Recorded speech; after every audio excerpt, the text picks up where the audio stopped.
Vous vous souvenez de cette circonstance où David, un jour rejeté, poursuivi, traqué, cherchant de l'aide, en envoya demander à quelqu'un qui avait en abondance de quoi le secourir? Il essuya un refus, plus qu'un refus, une insulte. Il fut si sensible à cette provocation qu'il conçut séance tenante, le dessein de se venger. Il part donc avec ses gens. Mais la femme de l'autre, apprenant la chose, vient au-devant de lui, parlemente, raisonne et le dissuade de mettre à exécution son projet de vengeance. Ainsi, David renonce. Après quelques jours seulement, qu'arriva-t-il?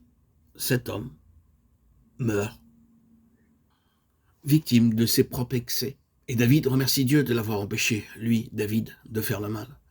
Comme il est heureux d'avoir pu abandonner cette cause à Dieu et d'avoir été préservé de cet acte de vengeance qu'il avait été sur le point de commettre. Quelqu'un qui a reçu l'onction doit en effet se garder d'actes de ce genre. Dieu épargna à David le regret d'une action qui aurait été pour toujours une tâche sur l'onction qu'il avait reçue. Le Seigneur intervint lui-même et prit l'affaire entre ses mains. Si vraiment nous sommes loin, Dieu s'occupera lui-même de ce qui nous concerne. Nous n'avons pas besoin de nous faire du souci pour venger nos droits méconnus. Ne vous vengez pas vous-même, bien-aimés, mais laissez agir la colère. Car il est écrit « À moi la vengeance, à moi la rétribution, dit le Seigneur. »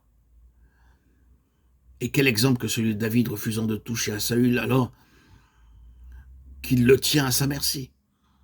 Cet homme qui empoisonne presque sa vie, il est là, sans défense, entre ses mains.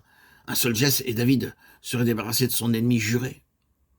Mais non, que l'Éternel me garde de commettre contre mon Seigneur, loin de l'Éternel, une action telle.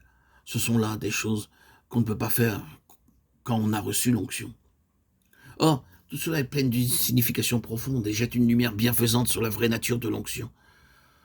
Nous comprenons mieux pourquoi nous devons faire certaines expériences ici-bas pour devenir aptes au service qui nous attend. Se rendre coupable d'un acte de vengeance parce que quelqu'un ou quelque chose s'est mis à la traverse de nos désirs personnels, c'est très humain sans doute, mais comment pouvons-nous envisager de régner moralement et spirituellement si nous nous laissons aller à de telles faiblesses? Jamais nous ne pourrons monter à la montagne de l'Éternel si, comme au loin de Dieu, nous laissons le ressentiment nous entraîner à de telles fautes. Tout cela, c'est de l'éducation, vous vous en rendez compte, et une éducation fondée sur l'onction en harmonie avec elle. Nous pourrions passer ainsi en revue la vie de David, et nous verrions qu'à tout moment Dieu s'emploie à préparer son serviteur en raison de l'onction qu'il lui a conférée.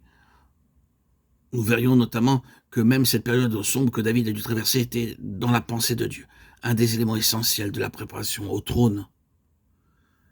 Elle touchait de très près au but de l'onction.